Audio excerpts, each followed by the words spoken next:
తమదైన స్వరంతో ప్రణవనాదాన్ని పలికిస్తూ గీతా సారాంశాన్ని, శ్రీకృష్ణ తత్వాన్ని ఎంతోమందికి బోధిస్తూ శ్రీకృష్ణ తత్వం గురించి ఎంతోమందికి అవగాహన కల్పిస్తున్నారు ప్రణవానంద దాస్ గారు. ప్రణవానంద దాస్ గారు మనతో ఉన్నారు. గురుగారు నమస్తే. నమస్కారం అండి. గురుగారు, మీదైన స్వరంతో అసలు మీరు శ్రీకృష్ణుని యొక్క తత్వం గురించి, గీతా సారాంశం గురించి ఎంతోమందికి అవగాహన కల్పిస్తూ ఉన్నారు. అది చాలా సంతోషంగా ఉంది. అసలు మీ వీడియోస్ చూస్తుంటే చాలా అద్భుతంగా అనిపిస్తున్నాయి. అసలు శ్రీకృష్ణుని యొక్క జన్మ రహస్యం ఏంటి అంటే మీరేం చెప్తారు గురుగారు? కృష్ణుడు భగవద్గీతలో మనందరికీ ఒక విషయాన్ని ఉపదేశం చేశారు. జన్మ కర్మ చ మే దివ్యం ఏవం యో వేత్తి తత్వతః తత్వాద్దేహ పునర్జన్మ నైతి మామేతి. సో అర్జున, ఎవరైతే భగవంతుడి యొక్క జన్మ రహస్యాన్ని, భగవంతుడి యొక్క లీలలో ఉండే తత్వాన్ని తెలుసుకుంటారో అటువంటి వాళ్ళకి మళ్ళీ పునర్జన్మ అంటూ ఉండదటండి. అంత విశేషం భగవంతుడి యొక్క రహస్యాన్ని తెలుసుకోవటం. మనందరం కూడా ఏమంటారు, వీళ్ళు పుట్టారండి మా ఇంట్లో అని అంటారు. కానీ భగవంతుడు పుట్టలేదు, భగవంతుడు ఆవిర్భవించారు, భగవంతుడు ఉదయించారు. మీరు చూసారనుకోండి, సూర్యుడు ప్రతిరోజు కూడా తూర్పు దిశ బయటకు వచ్చేసరికి అరే ఈరోజు పుట్టాడు సూర్యుడు అంటామా? ఏమంటాం? ఆవిర్భవించారు, ఉదయించారు అని అంటారు.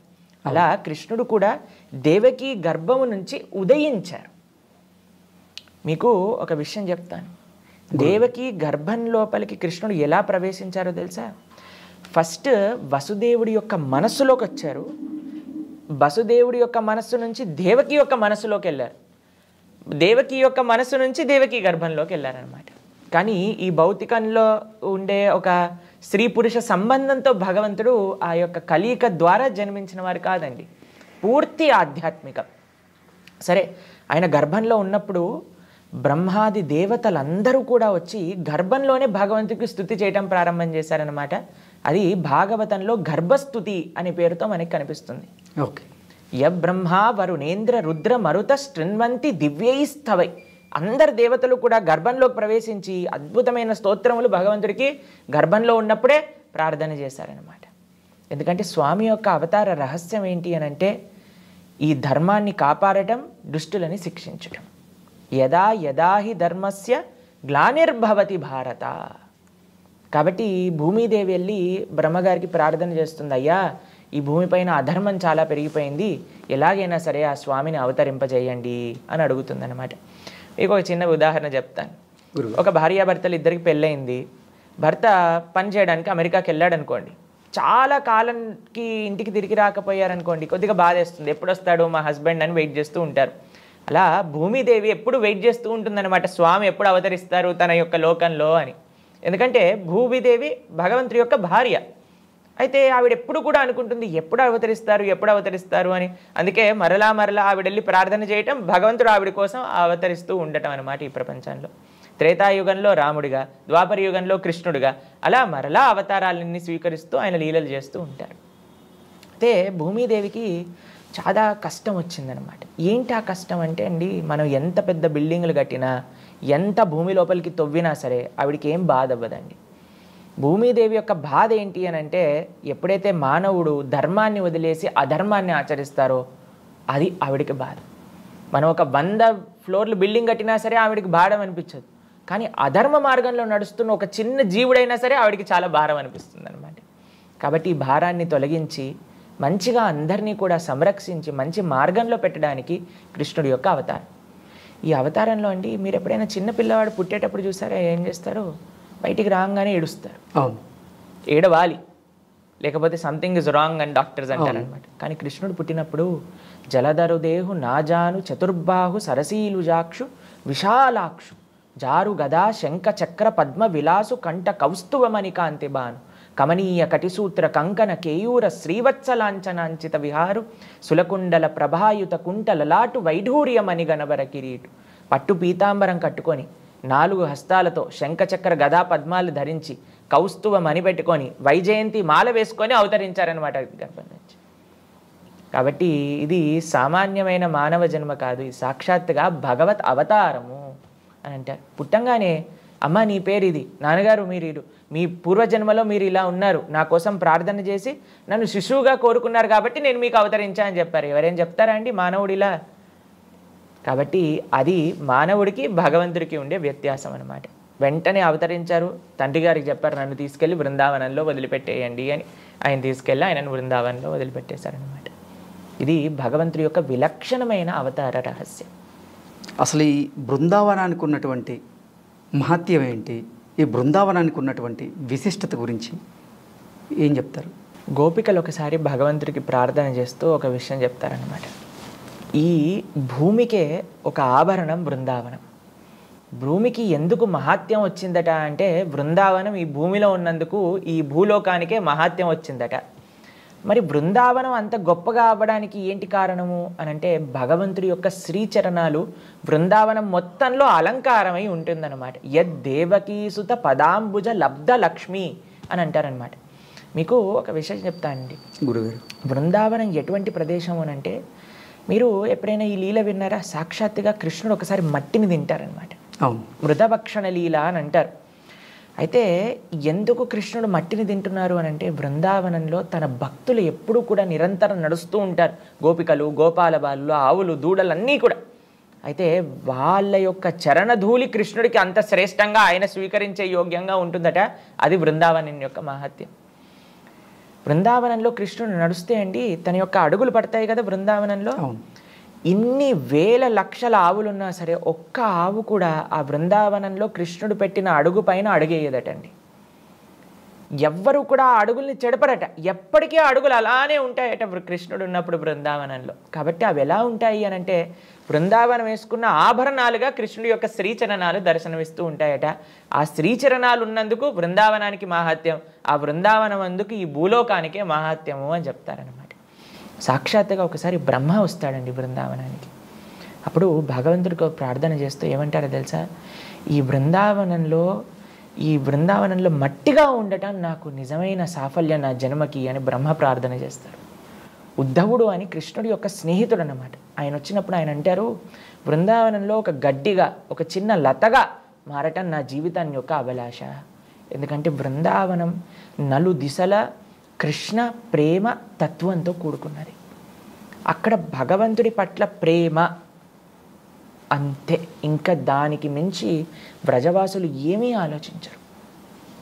మనకి తెలుసు గోపికలందరి యొక్క వృత్తి అక్కడ నందగోకులంలో పాలు పితకటం, చక్కగా వాటి నుంచి పెరుగు నుంచి వెన్న నుంచి నెయ్యి. అయితే వీళ్ళందరూ కూడా నెయ్యిని, వెన్నని, పెరుగుని అమ్ముకోవడానికి వెళ్తూ ఉండేవారనమాట. తలలపైన మీరు చూసే ఉంటారు, గోపికలు ఒక కుండ పైన ఒక కుండ పెట్టుకొని వెళ్తూ ఉంటారు. అయితే వాళ్ళు ఏం అమ్మాలండి? పెరుగు వచ్చిందమ్మా, నెయ్యి వచ్చిందమ్మా, వెన్న వచ్చింది అని చెప్తే కదా వచ్చి కొనుక్కునేది. వాళ్ళు ఏమనేవాళ్ళు తెలుసా? బయటికి వెళ్తూ వాళ్ళు ఎప్పుడు ఏం పని చేస్తున్నా సరే వాళ్ళ మనస్సు మాత్రం కృష్ణుడి దగ్గర ఉండేదన్నమాట.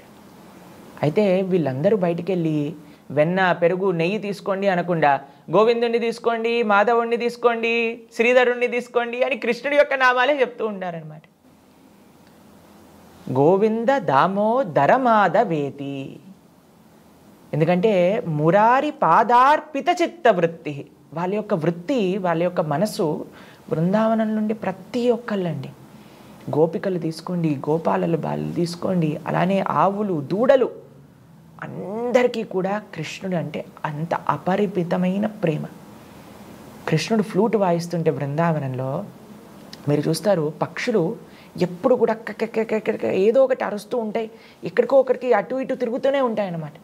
కానీ ఎప్పుడైతే కృష్ణుడు ఫ్లూట్ వాయిస్తాడో అలా ఆకాశంలో పైన ఎగురుతున్న పక్షులు కూడా కిందికి వచ్చేసి వింటూ ఉంటాయట కృష్ణుడు వాయించే ఫ్లూట్ని, మురళీగానం. ఆయన ఎప్పుడు కూడా ఇలా, పక్షులు ఎప్పుడు కూడా ఏదో ఒక సౌండ్ చేస్తూ ఉంటాయి కదండి. కానీ కృష్ణుడు ఆ వేణువుని వాయించేటప్పుడు కళ్ళు మూసుకొని ఇలా ధ్యానం చేస్తూ ఉంటాయట ఆ వేణువు పైన. అక్కడ ఉండే జింకలు, అన్ని ప్రాణులు కూడా కృష్ణుడినే తదేకంగా చూస్తూ ఉంటాయట. కృష్ణుడు ఉన్నాడు అని అంటే వాళ్ళకి ఇంకా ఏం అవసరం లేదు బృందావనం. అటువంటి కృష్ణ ప్రేమ కలిగిన భూమే బృందావనం. కాబట్టి ఎవరెవరికి ఆ భగవంతుడి పైన అపరిమితమైన ప్రేమ, భక్తి కావాలి అని అనుకుంటున్నారో అటువంటి వాళ్ళు తప్పకుండా బృందావనాన్ని దర్శించాలి. ఇది బృందావనం యొక్క విశిష్టత. రాధాకృష్ణుల మధ్య ఉన్నటువంటి సంబంధం గురించి, ప్రేమ గురించి చెప్పాలంటే మీరేం చెప్తారు? రాధా కృష్ణ వీళ్ళిద్దరూ ఒకటే స్వరూపం. కృష్ణుడి పట్ల ప్రేమ అనేది రాధారాణి యొక్క తత్వం అన్నమాట. కృష్ణ ప్రేమ, కృష్ణ భక్తి, మనం భక్తి అనే వర్డ్ వాడుతూ ఉంటాం కదండి, ఆ భక్తి యొక్క స్వరూపమే రాధారాణి. అందరి దగ్గర భగవంతుడి పట్ల ప్రేమ ఎవరి యొక్క ప్రేరణ చేతైతే లభిస్తుందో అదే శ్రీమతి రాధారాణి అనమాట. మనకి ఈ ప్రపంచంలో రాధాకృష్ణుల యొక్క తత్వం అంత ఈజీగా అర్థం కాదండి. వాళ్ళిద్దరి మధ్యలో ఉండే ప్రేమ ఎటువంటిదంటే ఈ భౌతికమైన ప్రేమ కాదండి. ఒక అమ్మాయి అబ్బాయి మధ్యలో ఈ ప్రపంచంలో ప్రేమ కలుగుతూ ఉంటుంది, అది రాధాకృష్ణుల యొక్క ప్రేమతత్వం కాదు. మా గురువుగారు ఒక విషయం చెప్తూ ఉంటారు, love means service, love means sacrifice. ప్రేమ అంటే సేవ, ప్రేమ అంటే త్యాగం. ఇది రాధాకృష్ణుల యొక్క ప్రేమ. ఎప్పుడూ కూడా నాకు ఏం కావాలి అని ఆలోచించారనుకోండి, అది ప్రేమ కాదండి. వేరే వాళ్ళకి నేను ఎలా సేవ చేయగలుగుతాను అని ఆలోచించినప్పుడే నిజమైన ప్రేమ. ప్రేమలో అండి ఒక లక్షణం ఉంటుంది, ఏంటో తెలుసా? అది సెల్ఫ్లెస్నెస్ అని అంటారనమాట. అంటే నిస్వార్థ భావన. ఎక్కడైతే స్వార్థం ఉంటుందో అక్కడ ప్రేమ ఉండలేదు, ఎక్కడైతే నిస్వార్థత ఉంటుందో అక్కడే నిజమైన ప్రేమ అనేది లభిస్తుంది. మీకు ఒకసారి కృష్ణుడు బృందావనంలో ఉండే ఆ గోపికల యొక్క ప్రేమ, రాధారాణి యొక్క ప్రేమ ఈ ప్రపంచానికి తెలియాలి అని ఒకసారి నారదుడితో చెప్తాడనమాట. అయ్యా, నాకు చాలా తలనొప్పిగా వస్తుంది, ఈ తలనొప్పిని తగ్గించాలి అని అంటే మీరు నా భక్తుల యొక్క చరణాలపై నుండి ధూళి, పాదాలపై నుండే ధూళిని తీసుకొచ్చి నా తలపైన రాస్తే తగ్గుతుంది అని చెప్తారనమాట.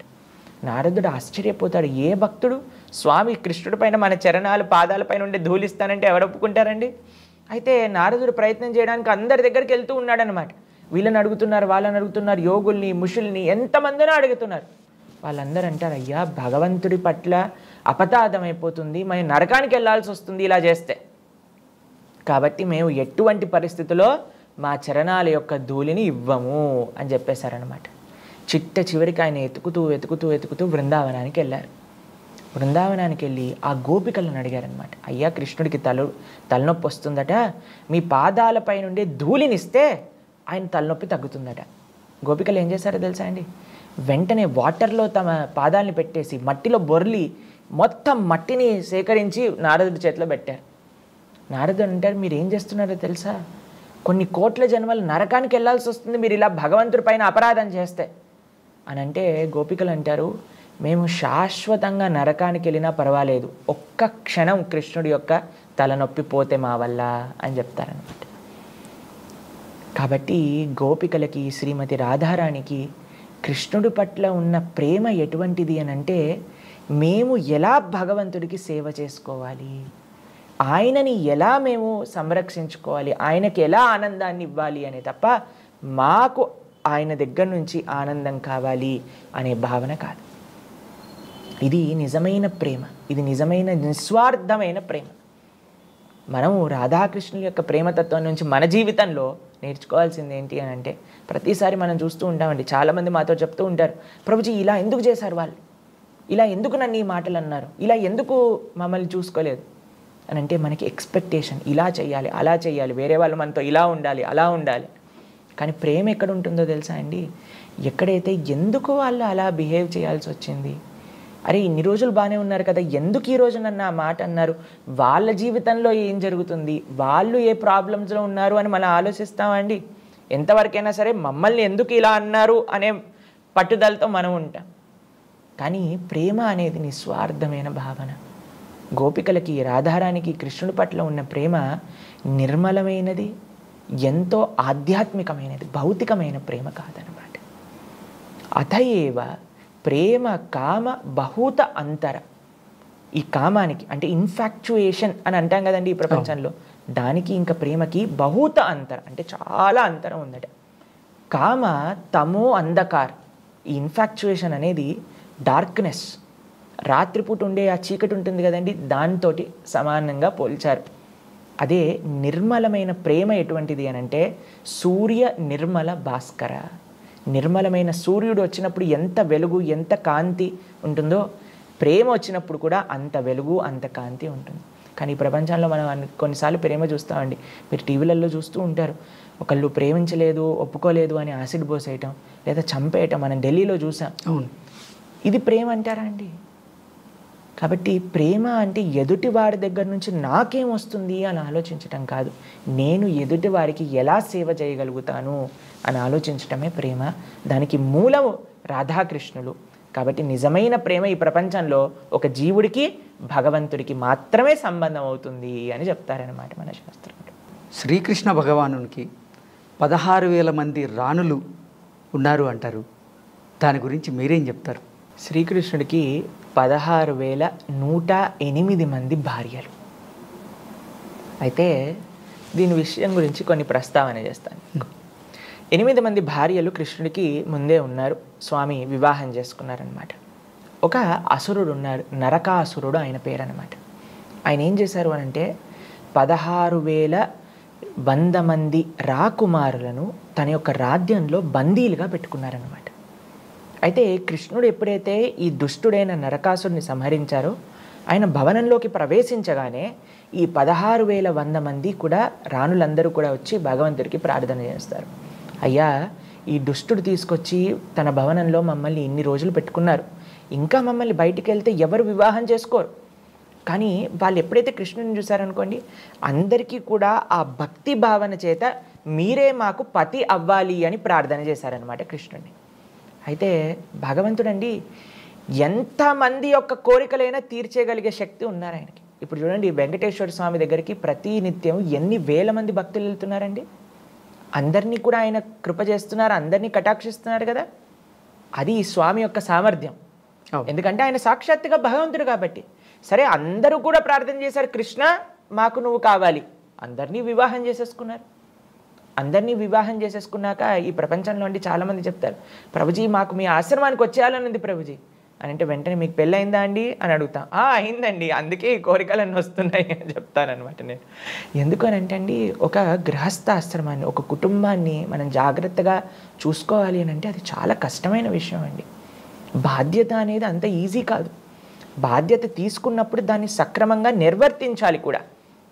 అయితే కృష్ణుడు 16,108 భార్యలను వివాహం చేసుకున్న 16,108 బంగారు భవనాలు ఇచ్చారు. మీకు ఇంకొక విశేషం చెప్పనా అండి, 16,108 స్వరూపాలతో కృష్ణుడు ప్రతి ఒక్క రాణి దగ్గర ఉండేవారనమాట. అంతేకాని ఒకరోజు ఒక రాణి దగ్గర, ఇంకో రోజు ఇంకో రాణి దగ్గర కాదు. 16,108 స్వరూపాలతో ఒకటే సమయంలో అందరి దగ్గర ఉండేవారనమాట.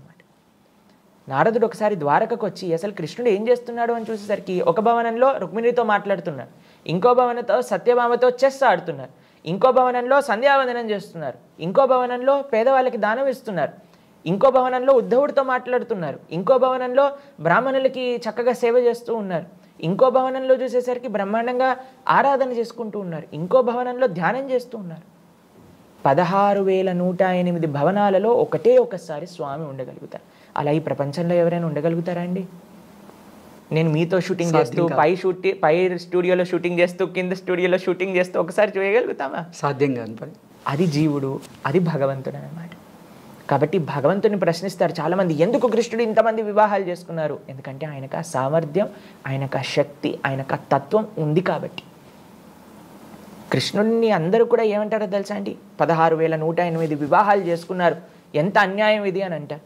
కానీ మేమెందుకు చేసుకోకూడదు అని కూడా కొంతమంది అడుగుతారండి ఈ ప్రపంచంలో. వాళ్ళకి ఆన్సర్ ఏంటో తెలుసా? మీరు ఫస్ట్ గోవర్ధనాన్ని ఎత్తండి, ఫస్ట్ కాళీయుడిని దమన చేయండి, పూతనను సంహరించండి. ఒకసారి బృందావనంలో మొత్తం ఆ ఫారెస్ట్ మొత్తం కూడా అగ్ని పడుతుందన్నమాట. వెంటనే కృష్ణుడు అనేసి ఆ అగ్నిని మొత్తం కూడా లోపలికి తీసేసుకుంటారు. 7 రోజులు 7 రాత్రులు అంత పెద్ద 21 కిలోమీటర్లు. ఇప్పుడు మనం గోవర్ధనాన్ని చూస్తే అటువంటి గోవర్ధనాన్ని ఎడమ చేతి చిటికని వేలు పైన ధరించారు. ఈ శక్తి ఎవరికి ఉందండి? మనం ఒక బాటిల్ని 7 నిమిషాలు పెట్టుకోలేము చేతి పైన. ఎంత లైట్ వస్తువు అయినా సరే మనకి అది జీవతత్వం అనమాట. మనకి శక్తి లేదు. భగవంతుడు విలక్షణమైన ఆ స్వరూపాన్ని, ఆయన యొక్క ఐశ్వర్యాన్ని చూపించగలిగిన శక్తి ఆయన దగ్గర ఉంది. కేవలం ఆయన వివాహాలు చేసుకోలేదండి, ప్రతి ఒక్కళ్ళకి కూడా తన గృహస్థ ఆశ్రమ బాధ్యతలన్నీ కూడా చక్కగా చేశారు. ఇది భగవతత్వం. భగవంతుని మనం ఆశ్రయించాలే తప్ప భగవంతుణ్ణి అనుకరించకూడదు. మీకు నిజంగా భగవంతుని అనుకరించాలి అని అనుకుంటే రాముణ్ణి అనుకరించాలి. ఎందుకంటే ఆయన అవతార ప్రయోజనమే అది. ధర్మాన్ని నిరూపించడానికి. కానీ కృష్ణుడి యొక్క అవతార ప్రయోజనం ఏంటో తెలుసా అండి? ఆ భగవతత్వాన్ని ప్రచారం చేయడానికి అనమాట. భగవంతుడి యొక్క ఐశ్వర్యాన్ని, భగవంతుడి యొక్క లీలలని, భగవంతుడి యొక్క శక్తిని చూపించేది కృష్ణావతారం. కాబట్టి రాముడు చేసిన ఆ పనులన్నింటినీ కూడా మనం అనుకరించవచ్చు. కృష్ణుడు చెప్పినవి మనం ఆచరించాలి. రామాయణాన్ని మొత్తం కూడా మనం చక్కగా ఆయనను ఆదర్శంగా ఏకపత్ని వ్రతాన్ని, పితృవాక్య పరిపాలనని, సత్యాన్ని, ధర్మాన్ని వీటిని మనం చక్కగా అనుకరించవచ్చు. కానీ కృష్ణుడు చెప్పిన తత్వాన్ని ఏంటి తెలుసా అండి? కృష్ణుడు మాట్లాడినది, కృష్ణుడు ఉపదేశం చేసింది ఏంటది? భగవద్గీత. అటువంటి భగవద్గీతని చదవాలి, ఆ భగవద్గీతలో ఉండే విశేషాలను ఆచరిస్తూ ఉండాలన్నమాట. అందుకే మనం ఏదైనా చిన్న మెషిన్ కొన్నా అండి, దానికి ఒక మాన్యువల్ అనేది వస్తుంది. ఎలా ఈ మెషిన్ని వాడాలి, ఏ బటన్ నొక్కితే ఏమవుతుంది అని అన్నీ కూడా రాసి ఉంటుంది. ఒక్కసారి మనం చదువుకున్నాం అనుకోండి, ఇంకా మనం హ్యాపీగా ఆ యొక్క మెషిన్ని యూజ్ చేయొచ్చు. ఈ మానవ శరీరం అనేది కూడా ఒక యంత్రం లాంటిది. ఈ యంత్రాన్ని ఎలా యూజ్ చేయాలి అని చెప్పేది భగవద్గీత. కాబట్టి రాముడు ఆచరించింది ఆచరించాలి, కృష్ణుడు చెప్పింది ఆచరించాలి. అదే భగవద్గీత. దాన్ని తప్పకుండా ప్రతి ఒక్కళ్ళు అధ్యయనం చేయాలి, జీవితంలో ఆచరించడానికి ప్రయత్నం చేయాలి. అసలు ఈ భగవద్గీత ఎవరు చదవాలి, ఎలా చదవాలి, ఎప్పుడు చదవాలి? అసలు ఈ భగవద్గీత పార్థివ దేహాన్ని తీసుకెళ్ళేటప్పుడు మాత్రమే వినిపించేటువంటి ఒక గ్రంథమా అంటే మీరేమంటారు? చాలా మంచి ప్రశ్న మీరు అడిగింది. ఇప్పుడు చూడండి, ప్రపంచంలో ఎవరెవరికి జ్ఞానం కావాలి, ఎవరెవరు ధర్మం తెలుసుకోవాలనుకుంటున్నారో, ఎవరైతే తమ జీవితానికి ఉండే ప్రయోజనం తెలుసుకోవాలి, జీవితంలో ఒక మంచి మార్గంలో ముందుకెళ్ళాలి అని అనుకునే వాళ్ళందరూ కూడా చదవాలి. అంటే ఇందులో ఎవరైనా ఎగ్జామ్షన్ ఇవ్వచ్చా అండి? ఈ ప్రస్తావనలో ఎవ్వరూ కాదు. అటు చిన్న పిల్లల నుంచి పెద్దవాళ్ళ వరకు అందరికీ కూడా మంచిగా సుఖంగా ఉండాలి, మంచి మనస్సు, మంచి శరీరం, మంచి భగవద్భక్తి, ధర్మం ఇవన్నీ కావాలనుకుంటున్నాం కదా. కాబట్టి ప్రతి ఒక్కళ్ళు అధ్యయనం చేయాల్సిన గ్రంథం ఏదన్నా ఉంటే అది భగవద్గీత. ఇది చాలా ముఖ్యంగా అందరూ అడగాలి. ఎందుకంటే చాలామంది మమ్మల్ని అడుగుతుంటారు, ప్రభుజీ మేము చదవచ్చా భగవద్గీత, స్త్రీలు చదవచ్చా, పిల్లలు చదవచ్చా? ప్రతి ఒక్కళ్ళు కూడా చదవాల్సిన గ్రంథం నిజంగా ఏదన్నా ఉంటే అది భగవద్గీత అండి. అందుకే అన్ని సాంప్రదాయాలకు సంబంధించిన ఆచార్యులు కూడా భగవద్గీతను మనకి ప్రస్తావన చేశారు. అది సనాతన ధర్మానికి ఒక పుస్తకం, కంపల్సరీ పుస్తకం అనేదన్నా ఉంటే అది భగవద్గీత. కాబట్టి దీన్ని ప్రతి ఒక్కళ్ళు అధ్యయనం చేయాలి. మీరు చెప్పారు కదా, కేవలం ఒక మనిషి చనిపోయినప్పుడే భగవద్గీత మనం చూస్తూ ఉంటాం, ప్లే చేస్తూ ఉంటాం. కానీ అది నిజమైన ప్రయోజనం కాదండి. ఆయన పోయాక ఆయన ఏం చేస్తాడు? భగవద్గీత విని. అక్కడ ఎందుకు ఇలా చేస్తారంటే మీకు ఒక విషయం చెప్తాను. ఆ సమయంలో జనాలందరికీ కూడా ఇసుమంతైన ఆలోచన వస్తుందేమో, అయ్యా వీడి జీవితం మొత్తం కూడా ఒక విషయం కోసం తన జీవితాన్ని వెచ్చించేశాడే, కానీ చిట్ట చివరికి ఏం తీసుకెళ్లకుండా వెళ్తున్నారు కదా అన్నప్పుడు కొద్దిగా అయినా తత్వంగా ఆలోచిస్తారేమో, అక్కడ భగవద్గీత చెప్తే ఏమైనా మనసుకి అంటుతుందేమో అని ప్రయత్నం చేయడానికి అక్కడ పెద్దలు భగవద్గీత చెప్పాలి అని ప్రస్తావన చేశారనమాట. మీరు చూసారనుకోండి, గరుడ పురాణం అలానే భగవద్గీత ఈ రెండింటినీ కూడా చెప్తూ ఉంటారు. ఎందుకు అనంటే మిగతా వినే వాళ్ళందరూ మారాలి, విని ఇది చేస్తే మీకు ఇలా జరుగుతుంది, కాబట్టి ఈ తప్పులు చేయకండి జీవితంలో, ఇప్పటి నుంచైనా సంస్కరణ పొందండి అని మనకి చెప్పడానికి అనమాట. నిజంగా భగవద్గీత అండి ఎంత విశేషమైన పుస్తకం అంటే, ప్రతి ఒక్కళ్ళు కూడా సుఖంగా ఎంతమంది అయితే ఉండాలనుకుంటున్నారు, శాంతిగా ఎంతమంది అయితే ఉండాలనుకుంటున్నారు, ప్రపంచంలో మీరు ఎవరితోటి ఉన్నా సరే వాళ్ళందరితో మీ రిలేషన్షిప్ బాగుండాలి అని ఎంతమంది అయితే అనుకుంటున్నారు, మాట్లాడటం ఎవరైతే తెలుసుకోవాలి అని అనుకుంటున్నారో, టైం మేనేజ్ ఎలా చేయాలి అని అనుకుంటున్నారో, జీవితంలో ఉండే ప్రతి ఒక్క రహస్యాన్ని తెలుసుకోవాలి అని ఎంతమంది అయితే సంకల్పం చేసుకుంటున్నారో వాళ్ళందరూ భగవద్గీత చదవాలన్నమాట. కాబట్టి చాలామంది మమ్మల్ని అడుగుతుంటారండి, భగవద్గీత యుద్ధం అవుతుందట కదా భగవద్గీత ఇంట్లో ఉంటే. కాదండి, ఏదన్నా ఇంట్లో యుద్ధం అవుతుంటే ఆ యుద్ధాన్ని శాంతింపజేసే శక్తి భగవద్గీతకు ఉంది. ఎందుకో తెలుసా? భగవద్గీత సమానత్వాన్ని బోధిస్తుంది, భగవద్గీత శాంతిని బోధిస్తుంది. కాంటెక్స్ట్ ఆఫ్ భగవద్గీత మీరు చూసారనుకోండి, అది ఒక యుద్ధ భూమిలో చెప్పిందే, కానీ దాంట్లో ఏం చెప్పారు అని మనం పరిశీలన చేస్తే మన యొక్క నిజ జీవితం గురించి ప్రస్తావన చేశారు కృష్ణుడు. ఎవరితో ఎలా ఉండాలి, ఎలా మాట్లాడాలి, ఏం తినాలి, ఎలా పడుకోవాలి, అన్ని విషయాలను కూడా ఎంతో అద్భుతంగా జీవుడు అంటే ఏంటి, పరమాత్మ అంటే ఏంటి, జీవుడికి పరమాత్మకి ఉండే సంబంధం ఏంటి, ఒక జీవుడు భగవంతుని ఎలా చేరుకోవచ్చు, ఇంత చిన్న విషయం నుంచి అంత గొప్పదైన తత్వం వరకు ప్రతి ఒక్కటి కూడా చెప్తారనమాట భగవద్గీతలో. కాబట్టి భగవద్గీత అనేది చాలా విశేషమైన పుస్తకం. భగవద్గీత చదివిన వాళ్ళు ఎప్పటికీ కూడా ఎవరిని కూడా ఇబ్బంది పెట్టలేరండి. ఎందుకో తెలుసా, కృష్ణుడు చెప్తాడు భగవద్గీతలో, సునీచైవ స్వభాకేచ పండిత సమదర్శిన విద్యా వినయ సంపన్నే బ్రహ్మణే గవిహస్తినే సునీచైవ స్వభాకేచ పండిత సమదర్శన. మనం ఈ ప్రపంచంలో చూస్తామండి. నిన్ననే ఒకరు మాతో చెప్తున్నారు, ప్రభుజీ మీకు విషయం తెలుసా, ఈ ప్రపంచంలో ఉండేవాళ్ళు మనల్ని ఎలా జడ్జి చేస్తారంటే, మనం వేసుకున్న చొక్కా ఏ బ్రాండో చూస్తారండి ఫస్ట్, మనం పెట్టుకున్న వాచ్ ఏ కంపెనీదో చూస్తారు, మనం వేసుకున్న షూస్ మంచి బ్రాండెడా లేవా చూస్తారు, తర్వాత ఆలోచిస్తారు వీడితో నేను ఫ్రెండ్షిప్ చేయాలా లేదా అని ఆలోచిస్తారంటే ఈ ప్రపంచంలో. మాకు తెలియదు, ఒకళ్ళు చెప్తున్నారనమాట మాతోటి, ఇలా ఉంది ప్రభుజీ మా కొలీగ్స్ అందరు ఇలా ఉన్నారు అని. కానీ భగవద్గీత ఏం చెప్తుందో తెలుసా అండి, సమానత్వం. ఎవరైనా సరే అందరిలో కూడా భగవంతుడి యొక్క అంశని చూడు, ఏది కూడా తారతమ్యం లేదు. నువ్వు ఎంత గొప్పవాడివైనా సరే అందరూ గొప్పవాళ్ళే, ఎందుకంటే అందరూ కూడా భగవంతుడి యొక్క అంశలే. కాబట్టి సునీచైవ స్వభాకేచ, ప్రతి జీవుల్లో కూడా భగవంతుని చూడటం నేర్పించేది భగవద్గీత. మనం చూస్తామండి, ఎప్పుడైతే కుచేలుడు కృష్ణుని కలవడానికి వస్తారో ఆయన ధోతిలో అన్నీ కూడా చిన్న చిన్న నాట్స్ వేసి ఉన్నాయండి. ఎందుకంటే అన్ని చోట్ల ఆయన ధోతి, చినిగిపోయిన ధోతి వేసేసుకున్నారు. అంత చాలా బక్కగా ఉండిపోయి పేదరికం కనిపిస్తుంది సుధాముడిలో. కానీ అంత ద్వారకకి రాజైన కృష్ణుడు, జగన్నాథుడైన భగవంతుడు పరిగెత్తుకుంటూ సుధాముడిని ఎంబ్రేస్ చేసుకున్నారు, కౌగలించుకున్నారు.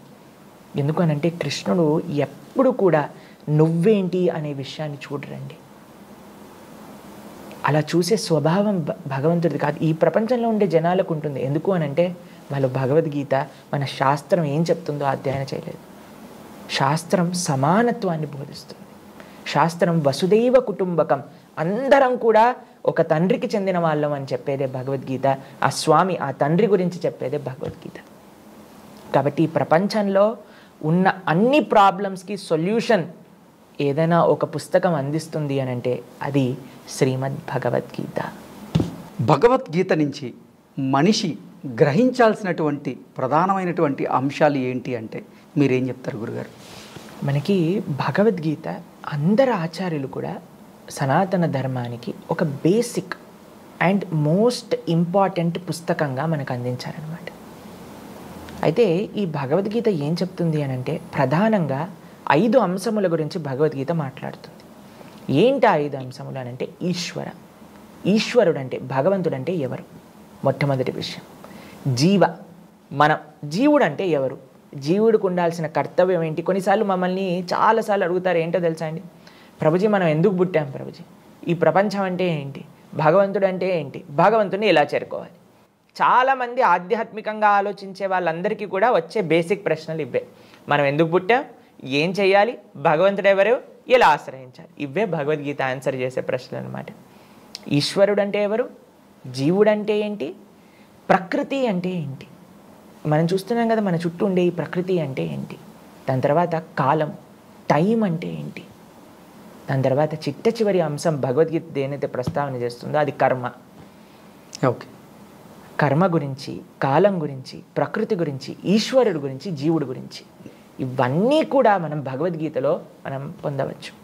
ఇది కాకుండా ఎవరెవరికి ఏం కావాలన్నా సరే భగవద్గీత మనకి అందిస్తుంది. కానీ భగవద్గీత యొక్క మెయిన్ ప్రయోజనం ఏంటి అని అంటే భగవంతుడి పట్ల భక్తి, ఎలా మనం ఆయనతో ఒక రిలేషన్షిప్ని ఎలా ఎస్టాబ్లిష్ చేసుకోవచ్చు అది నేర్పించేది భగవద్గీత. భగవద్గీతలో అండి 3 అంశాలు ప్రధానంగా మనం చూస్తాం. కర్మయోగం, భక్తి యోగం, జ్ఞానయోగం. మీరు ఎప్పుడైనా నగలు పెట్టుకునే పెట్టె చూసారా అండి? చూసాను. పెట్టె కింద ఒక బాక్స్లా ఉంటుంది, పైన ఒక మూత ఉంటుంది.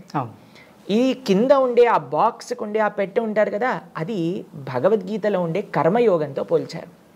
పైనుండి ఆ మూత ఉంటుంది కదా, దాన్ని జ్ఞానయోగంతో పోల్చారనమాట. లోపలుండి ఆ నగలు ఉంటాయి కదా, అది భక్తి యోగంతో పోల్చారనమాట. కాబట్టి భగవద్గీత ఒక కంప్లీట్ ప్యాకేజ్ అనమాట. కానీ అందులో ఉండే సారభూతమైన తత్వం ఏంటి అని అంటే భక్తి. దాంతోపాటు మానవాళికి ఏ విధంగా ఎవరిని ఉద్ధరింపజేయాలో భగవద్గీత మనకు ఉపదేశం చేస్తుంది. కానీ దాని యొక్క సారాంశం, ఎసెన్స్ ఆఫ్ భగవద్గీత స్వామి పట్ల ఉండే భక్తి, ఆయనతో ఎలా రిలేషన్షిప్ని ఎస్టాబ్లిష్ చేసుకోవాలి అనే విషయాలు చెప్తుందన్నమాట. దాంతోపాటు బోలెడన్ని విషయాలండి, టైం మేనేజ్మెంట్ గురించి, ఒక జీవన విధానం. ఇప్పుడు చాలామంది మాకేం చెప్తారో తెలుసా అండి, డాక్టర్లతో మేము మాట్లాడినప్పుడు, ప్రభుజీ ఇవన్నీ కూడా లైఫ్ స్టైల్ డిసీజెస్ అని చెప్తారనమాట. ఒకళ్ళ జీవన విధానంలో మంచిగా లేకపోతే ఇప్పుడు ఎంతోమందికి ఎన్నో శరీరానికి సంబంధించిన రోగాలు, మానసికమైన రుగ్మతలన్నీ కూడా వస్తూ ఉన్నాయి. వీటన్నిటినీ కూడా భగవద్గీత అడ్రస్ చేస్తుంది. ఒక మంచి లైఫ్ స్టైల్, ఒక ఐడియల్ లైఫ్ స్టైల్ ఏంటి, మనం సమయాన్ని ఎలా ఉండాలి, మనం ఎలా మాట్లాడాలి, ప్రతి ఒక్కటి చిన్న చిన్న అంశం నుంచి అన్నిటికంటే గొప్పదైన జీవ భగవంతుడి యొక్క సంబంధం గురించి కూడా భగవద్గీత చెప్తుందన్నమాట. కాబట్టి ఏబిసిడి ఆఫ్ స్పిరిచువాలిటీ మనం భగవద్గీత నుంచి నేర్చుకోవచ్చు అన్నమాట.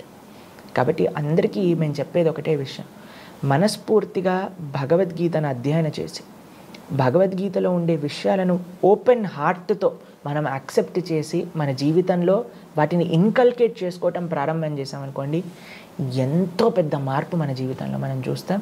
నా స్వ అనుభవం, నేను ఎంతోమంది జీవితాలలో చూసింది అదే విషయం అన్నమాట. Bhagavad Gita can answer all problems of life. Shri Krishna భగవంతునికి కుచేలునికి ఉన్నటువంటి స్నేహ సంబంధం గురించి, స్నేహ బంధం గురించి మీరేం చెప్తారు? కృష్ణుడు, కుచేలుడు వీళ్ళిద్దరూ కూడా ఒక గురువు గారి దగ్గర చదువుకున్న వాళ్ళనమాట, చైల్డ్హుడ్ ఫ్రెండ్స్. ఎక్కడ వీళ్ళ యొక్క ఆశ్రమం ఉండేది అని అంటే ఉజ్జయిన్లో సాందీపని మహర్షి దగ్గర చదువుకున్నారు ఇద్దరు కూడా. అప్పటి నుంచి వాళ్ళిద్దరికీ చాలా మంచి స్నేహం అండి. అయితే కృష్ణుడు ద్వారకకి అధిపతి అయ్యారు, ఇక్కడ కుచేలుడు తన యొక్క రాజ్యానికి వెళ్ళిపోయారు. ఆయన చాలా పేద బ్రాహ్మణుడు అనమాట.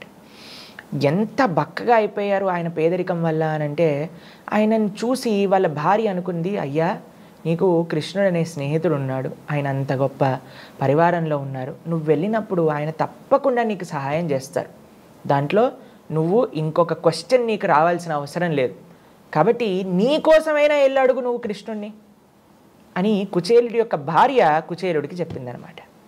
అయితే సుధాముడు, కుచేలుడు అని అంటాను తెలుగులో, ఆయన ఏం ఆలోచిస్తున్నారంటే, నేను భగవంతుడి దగ్గరికి వెళ్ళి అడగటమా? భక్తుడు ఎప్పుడు కూడా భగవంతుడిని అడగాలి అని అనుకోరండి. భక్తి అంటే భగవంతుని అడగటం కాదు, కేవలం భగవంతుడి యొక్క సేవ నేను ఎలా చేసుకోవాలి అని ఆలోచించడమే భక్తి. ఇక్కడ చూడండి, మనం సుధాముడు కృష్ణుడి యొక్క స్నేహబంధంలో ఒక భక్తుడి యొక్క తత్వం, భగవంతుడి యొక్క తత్వం పూర్తిగా తెలుసుకోవచ్చు. చాలా విశేషమైన లీల అన్నమాట ఇది. సుధాముడు వెళ్ళాడు, ద్వారకా నగరానికి ఉండే ఆ రాజభటులు ఎవరైతే డోర్ కీపర్స్ ఉన్నారో వాళ్ళ దగ్గరికి వెళ్ళి, అయ్యా నేను లోపలికి వెళ్ళాలనుకుంటున్నా అని అంటారనమాట. అప్పుడు వాళ్ళు అడుగుతారు, మీకు ఏం కావాలో చెప్పండి అని అంటే, అక్కడ సుధాముడు కానీ నాకు ధనం కావాలి అని అడుగుంటే ఆ డోర్ కీపర్సే ఇచ్చేవాళ్ళండి. అంత ఐశ్వర్యం ద్వారకలో ఉండే ఆ భటులకే ఉండేదట.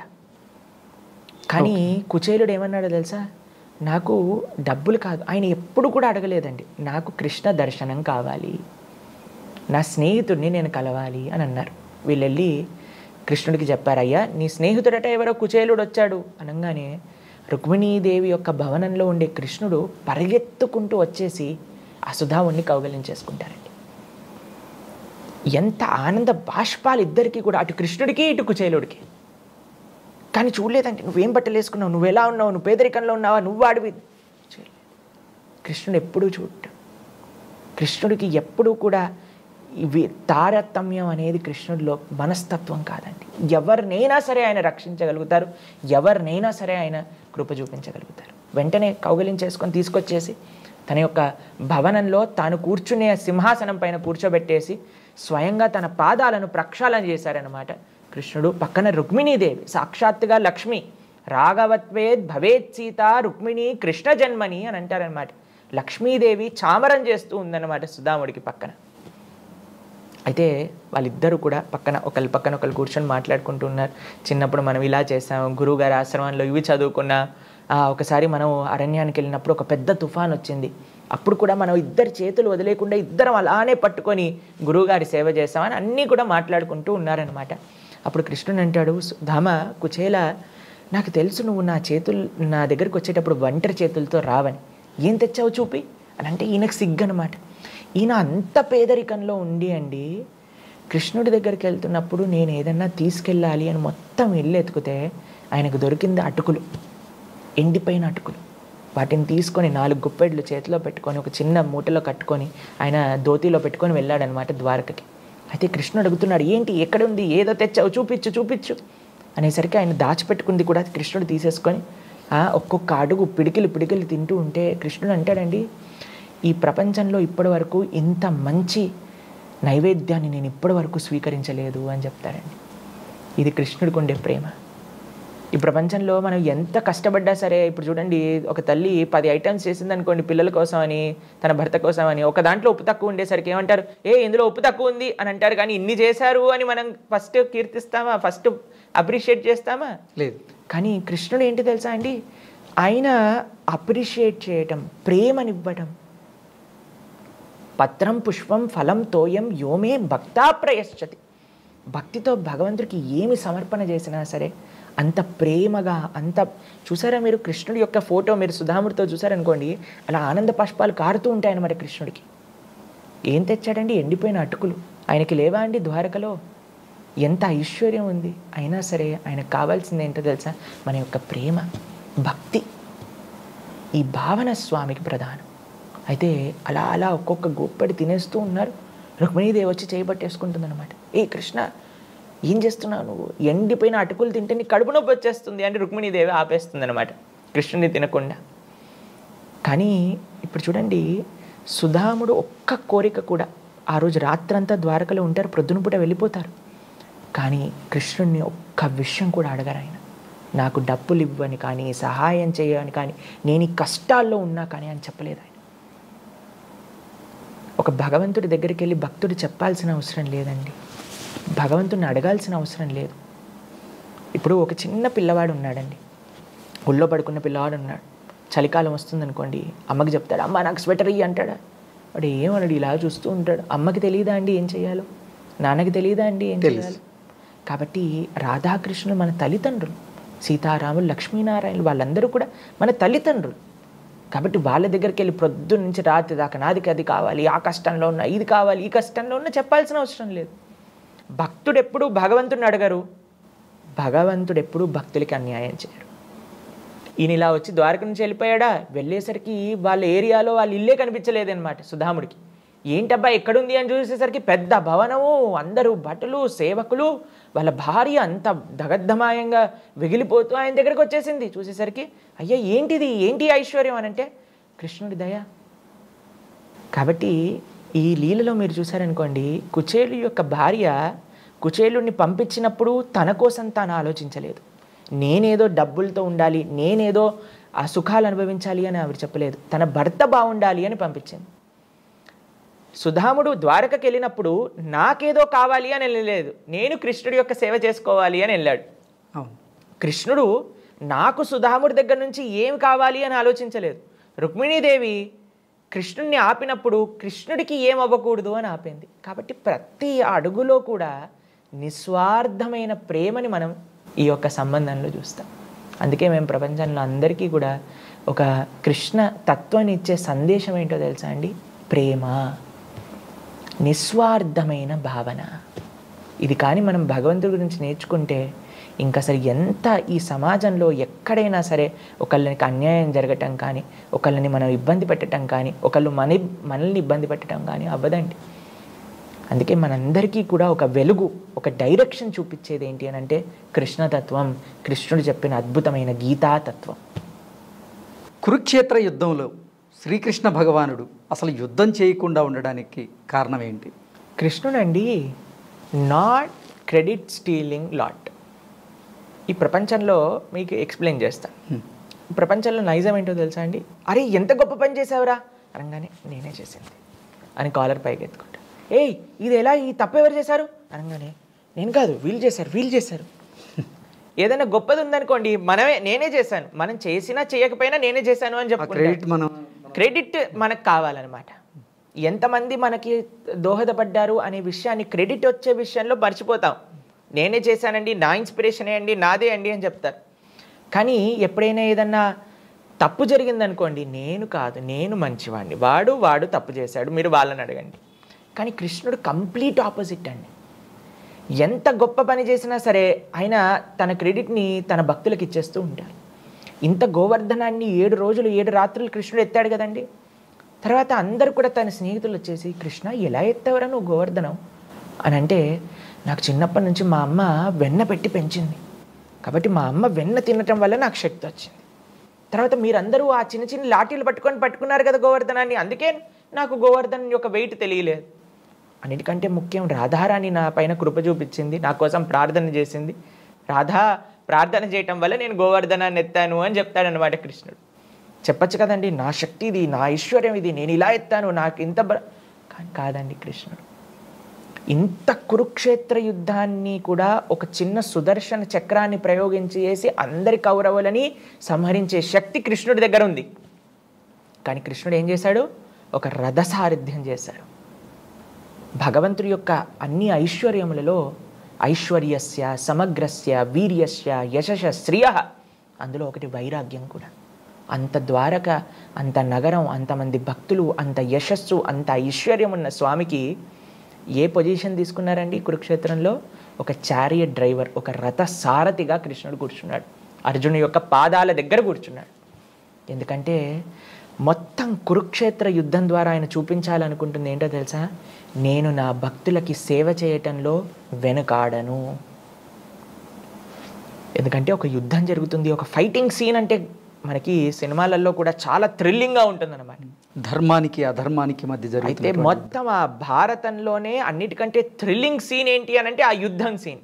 అందులో హీరో ఎక్కడున్నాడు అని చూసేసరికి కెమెరా పెట్టేసి రథసారథ్యం చేస్తున్నారు అనమాట. లేకపోతే మనం సినిమాలలో చూస్తాం, హీరో ఎంట్రీ ఎలా ఉంటుంది, ఇలా దుమ్ములు లేవటాలు, ఇలా సుమోలు పైకి ఎగరటాలు, అన్నీ ఇలా ఉంటుంది, గ్రాఫిక్గా ఉంటుంది. కానీ ఆ కురుక్షేత్ర యుద్ధంలో కృష్ణుడు రథసారథ్యం చేస్తూ చెప్తుంది ఏంటి అని అంటే, నేను నా భక్తుల యొక్క సేవనే నాకు నిజమైన ఐశ్వర్యము, దానికి నేను ఏదన్నా చేయగలుగుతాను. కాబట్టి ఇంత కురుక్షేత్ర యుద్ధాన్ని ఆయనే చేయించిన, ఇన్ ద సెన్స్ ఇప్పుడు విశ్వరూపంలో చూపిస్తారండి. అందరు కౌరవులు కృష్ణుడే సంహరిస్తున్నారు, అయినా సరే క్రెడిట్ ఎవరికి వెళ్ళింది? అర్జునుడికి వెళ్ళింది. కాబట్టి స్వామి అంతా తాను చేస్తాడు, తన భక్తులకి క్రెడిట్ని ఇచ్చేస్తాడు అనమాట. క్రెడిట్ తన దగ్గర పెట్టుకోడు. ఇంత రామరావణ యుద్ధం అయ్యాక లంకని రాముడు పాలించారా? లేదు, విభీషణుడికి ఇచ్చేశారు. అధర్మపూరితమైన వాలిని సంహరించాక ఆ యొక్క సామ్రాజ్యాన్ని సుగ్రీవుడు వాలి యొక్క కుమారుడికి అప్పచెప్పారు. కృష్ణుడికి ఏం అవసరం లేదండి, ఆయన ఆత్మారాముడు. ఆయన ధర్మాన్ని స్థాపించడం, యోగ్యమైన వాళ్ళకి దాన్ని ఇవ్వడం.